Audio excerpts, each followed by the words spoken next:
All right, it's time to take a look at the 2025 college football regular season win totals for the ACC. We did a video like this last week about the SEC, got the Big 10 and the Big 12 coming up. We'll also take a look at Notre Dame. We might do Notre Dame in this one, actually, since they're sort of 1 foot in, 1 foot out when it comes to the ACC with college football. They play, 5 ACC teams a year at a minimum, I think. Anyway, now these are regular season win totals, so you have to keep that in mind. So this is just based on the 12-game regular season. This isn't accounting for any potential conference championship game, bowl game, playoff, anything like that. This is just how many of these teams, 12 regular season games, will they win?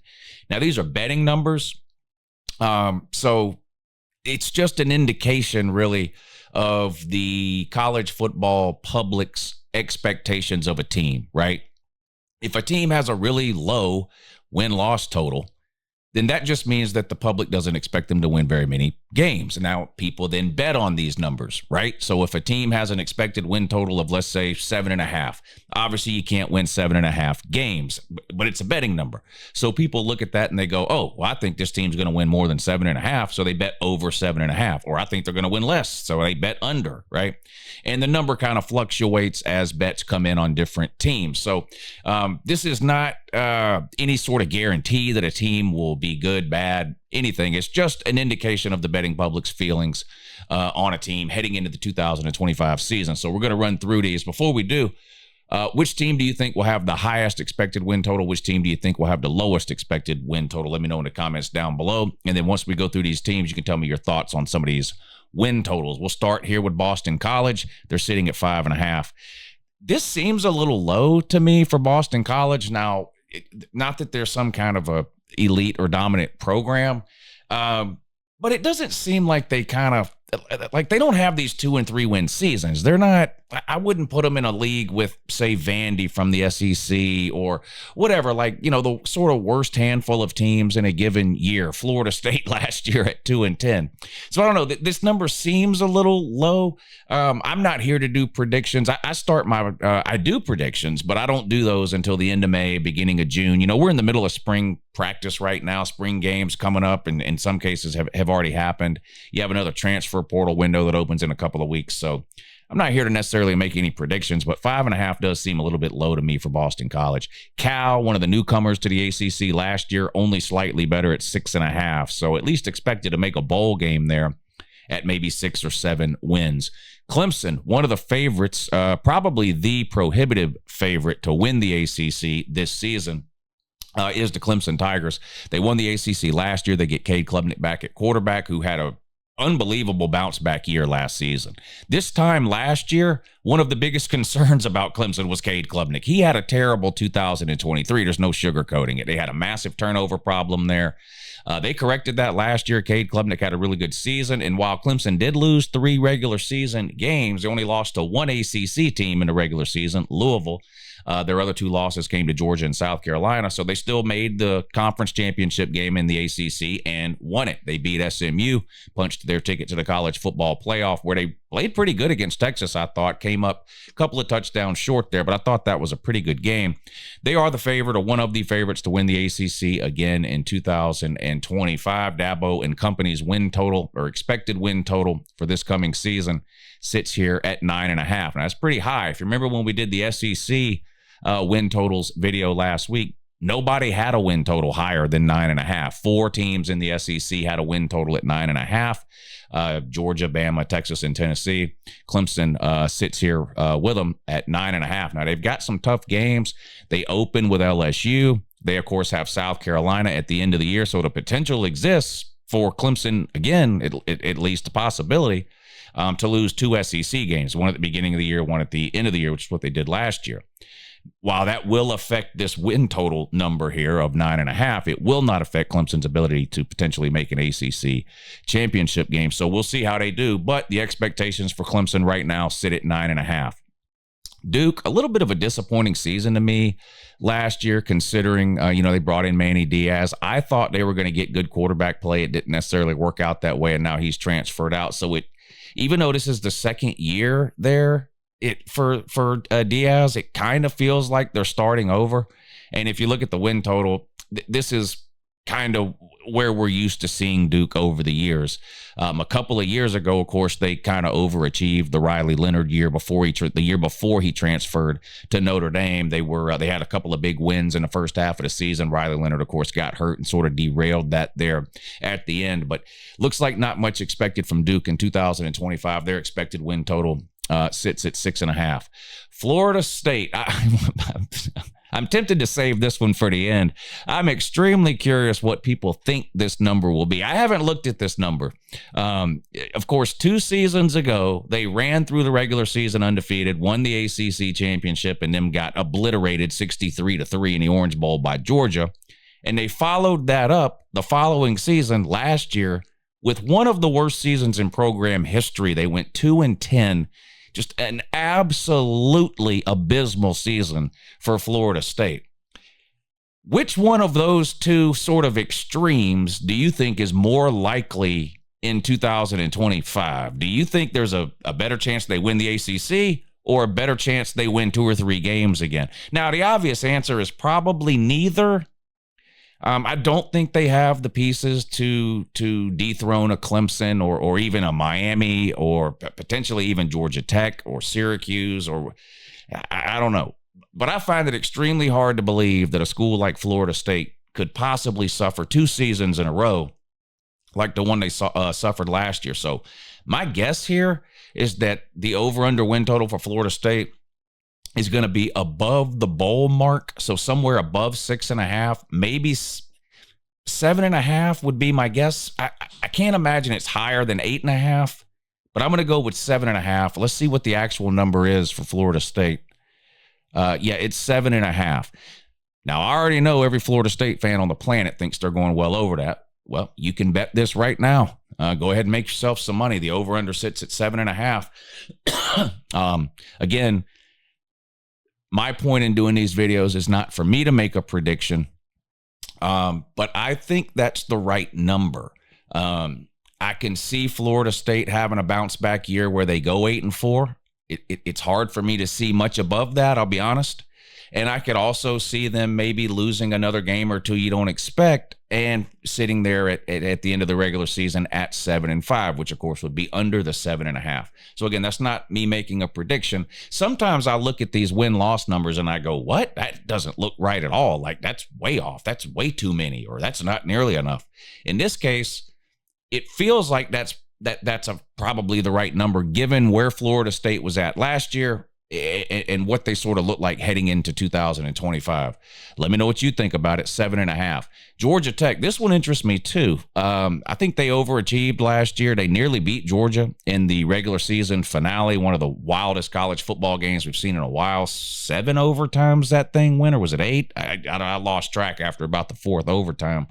They had some good wins last year. They, of course, knocked off Miami, which ended up being one of the losses that kept Miami out of the ACC championship game. And they've got some pieces returning. Now, they lost some pieces too, both the graduation NFL and some kind of unexpected transfers out, which surprised me a little bit. If you're watching this video, you probably know that while I'm a college football fan, yes, Georgia's my favorite team. So I'm sort of sworn to hate Georgia Tech, till the end of time. But they overachieved last year. And as much as it, pains me as a UGA fan, I do think Brent Key has them heading in the right direction. Now, what does that mean? Does that mean Georgia Tech is making the playoffs or winning a national title this year or next year? Again, I'm not telling you that, but look at where they were sort of the end of the Paul Johnson era. Obviously, the Jeff Collins era was a complete and utter failure and disaster for Georgia Tech. They are a much better program today than they were 2, 3, and 4 years ago. And that's more important even than trying to distinguish whether or not they're a better team in a given year versus the previous year, is where are they at sort of overall as a program? I think any college football fan with a set of eyes would have to realize that Georgia Tech is in a much better spot today, overall program-wise, than they were certainly under Jeff Collins and probably even at the end of the Paul Johnson era. They do play Georgia again at the end of the regular season. What do you think their win total sits at this year? I'm going to be honest, I would not be surprised if Georgia Tech made the ACC championship game this year. Outside of Clemson and Miami, who's the 3rd, 4th, and 5th best teams in the ACC, right? And look, again, Georgia Tech may be better than Miami. They may be better than Clemson, and they'll get a chance to prove it. But if you go off of odds and sort of the talking points this time of year, right? When people talk about the ACC, they kind of say, well, it looks like it's Clemson's to lose. Maybe Miami has something to say about it. But then which team do they go to after that? There really isn't a definitive, third option right now in the ACC. That third option could be Georgia Tech. It could be Syracuse. It could be potentially Virginia Tech. A handful of teams. Louisville. Maybe Louisville's a team you slide in there as the obvious third, maybe. But the point is, we see teams that in the regular season are picked to finish third, fourth, in some cases even dead last. Think Arizona State last year was picked to finish dead last in the Big 12, ended up winning the Big 12 and making a playoff. So if you're going to just assume for the sake of argument that Clemson and Miami are the two front runners, at least heading into the season, if I were to tell you one of those two teams is going to make the ACC championship game, Clemson or Miami, but one of them's not, then what's that other team you would slide in there? Maybe it ends up being Georgia Tech. What's their win total? 7.5. So the people out in Vegas, the people setting these expectations don't necessarily think that that's the case. But again, at 7.5, you're really only a win or two away. 8, 9 wins would be enough to potentially get you into that ACC championship game. Remember last year, Clemson was 9-3, but only one of those losses was an ACC loss, and that got them into the ACC title game, and they won the ACC with a 3-loss regular season. If Georgia Tech can get to 9-3, then I think, depending on how everything else shakes out and how the tiebreakers and all that work, I think, potentially we're looking at a situation where maybe Georgia Tech finds a way to make the ACC championship game. But the over-under number right now sits at 7.5. Louisville, we talked about a minute ago. Now, my guess is that this one's going to be a little bit higher than Georgia Tech and a little bit lower than Clemson. So Georgia Tech was at 7.5. Clemson was at 9.5. Louisville, 8.5. So right there in the middle. So maybe there is sort of a clearly defined pecking order heading into the season in the ACC, at least in terms of expectations. Clemson and Miami, we haven't got to Miami yet. We'll look at them in a minute. I'm assuming they're probably at 9.5, like Clemson is. We'll see in a minute. So say you have Clemson and Miami at the top. Louisville may be sitting right there just underneath that at 8.5, and Georgia Tech sort of in that next tier. Over under for Louisville, 8.5. Made the ACC championship game 2 seasons ago, losing to Georgia Tech. Missed out on that opportunity last year. Can they get back there in 2025? Probably need to go over this 8.5 number if they want to make the ACC title game. Speaking of Miami, here it is. Do you think it's going to be 9.5? That's kind of my guess. Wow, 8.5. This surprises me a little bit. Now, I know they lost Cam Ward, but I don't think that's as big as of a concern as some people are making it out to be. And it's got nothing to do with me thinking Carson Beck is going to have some type of Heisman season at Miami. I don't. In fact, I don't think Carson Beck will put up Cam Ward numbers at Miami. I do, however, think that Carson Beck's going to put up numbers perfectly good enough to win the majority of Miami's games. Let's not forget. Yes, Cam Ward was an amazing player last year, and the Miami offense was fun to watch and all that. It comes down to defense for Miami. Miami's defense was absolutely horrendous last year. So when I look at Miami this season and I'm trying to figure out, are they going to go over or under this 8.5?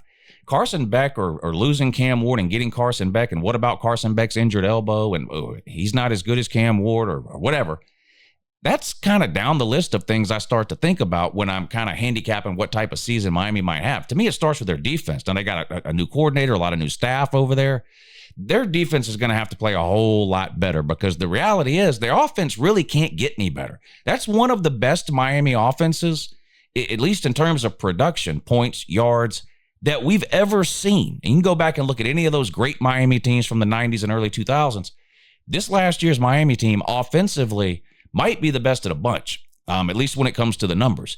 The defense, though, nothing close to championship level or what we're used to seeing from a Miami team. So that's where my questions are about Miami. Not what does it mean that they lost Cam Ward and they're getting Carson Beck. I don't think Beck will have the season Ward had, but I think Beck will have a good year in the ACC, good enough for Miami to win the majority of their games, unless the defense lets the other team score 40 points again, which is what happened to them last year. Win total for Miami sits at 8.5, the same as Louisville. NC State. boy, it seems like NC State's either picked to make the ACC championship game or win 5 games. There's not a whole lot of in between. And it seems like what happens is on the years that they're picked to make the ACC title game, they're extremely disappointing. They end up with 7 or 8 wins.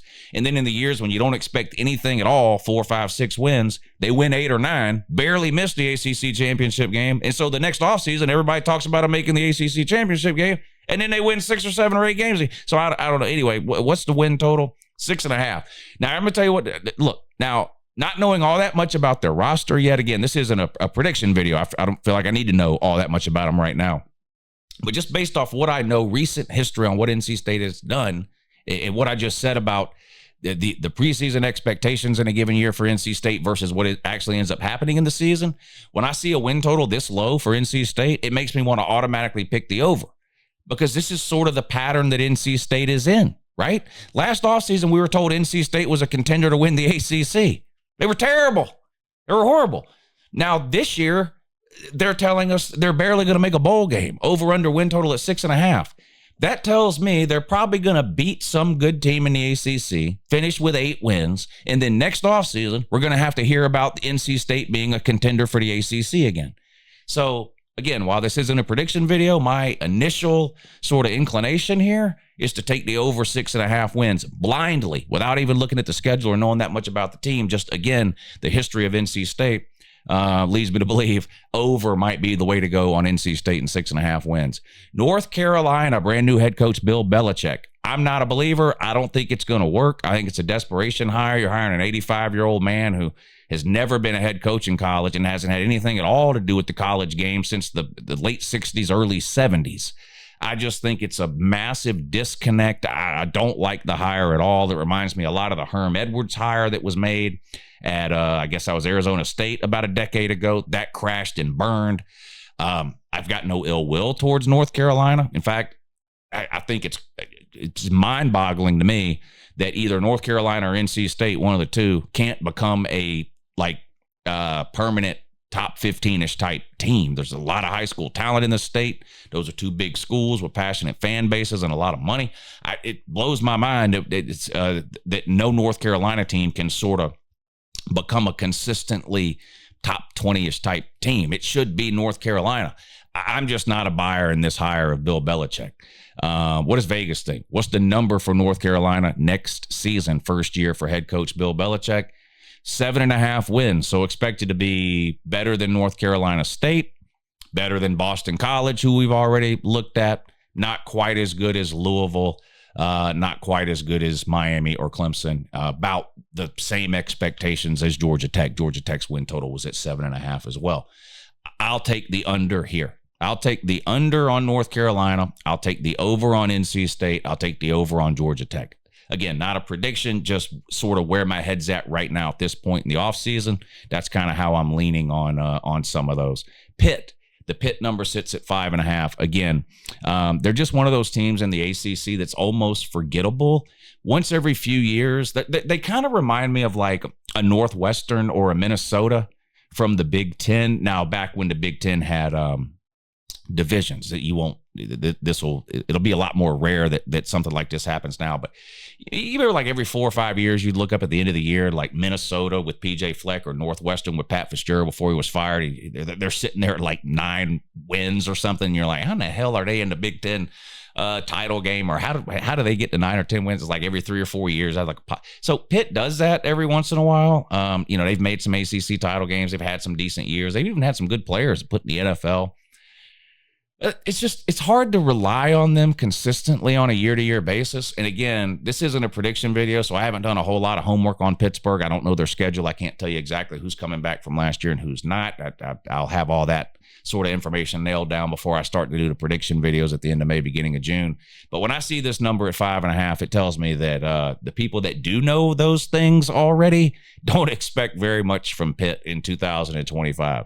SMU, first year in the ACC last year, and they found themselves in the ACC championship game where they came up a little bit short against Clemson. 8.5 wins. So they're expected to take a step backwards based on where they were last year. Now, they massively overachieved last year. I should have looked up what their preseason win number was last year. It was probably lower than 8.5, though, honestly. Remember, they were a group of 5 team. Last year was their first year ever in the Power Four.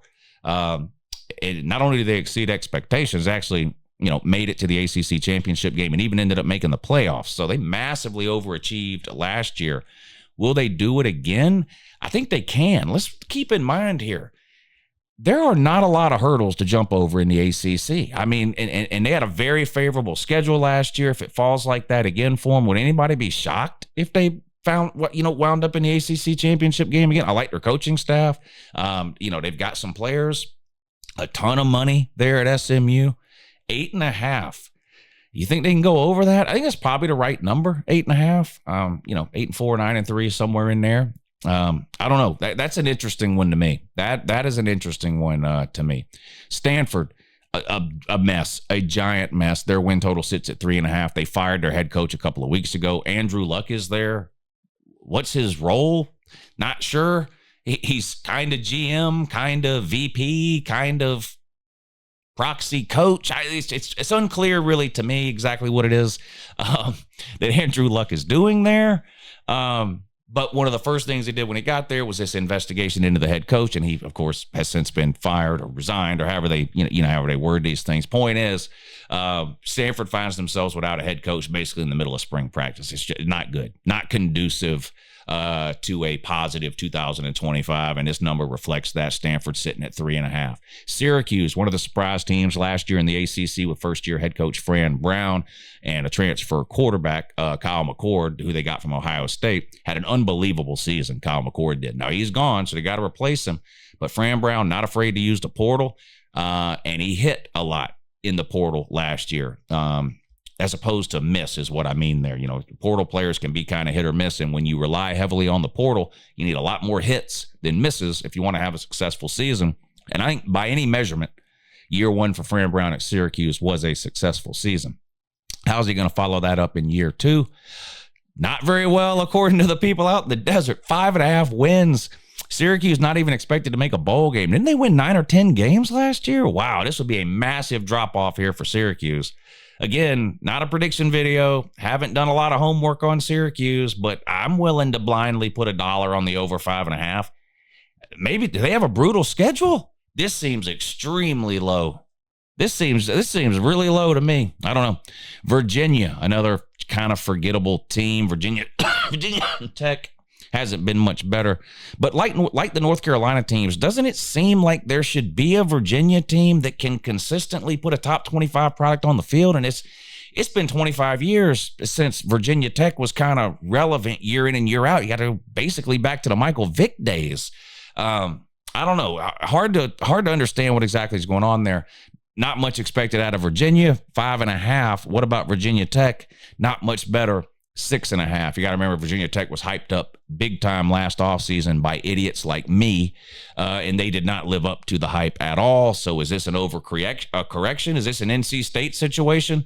The better you think they're going to be, the worse they are. The worse you think they're going to be, the better they are. You can roll the dice and take over 6.5 if you want. I'd probably stay away from that one. Wake Forest, probably not very high. 4.5 wins. So sort of summary there. Clemson, Miami, Louisville, the three teams with the highest expected win total. Georgia Tech, SMU, kind of right there in that next tier. What do y'all think? Is there some obvious numbers on here that stand out to you? If you had to bet your last dollar on one of these over-unders, which one do you think is the closest thing to a sure bet? Let me know down below. Appreciate you watching. We'll tackle the Big 10 and the Big 12 coming up in the next couple of days on these win total videos. Hit the thumbs up if you hadn't already. That's a huge help. Subscribe to the channel if you're new, and I'll talk to you again soon. Have a good morning.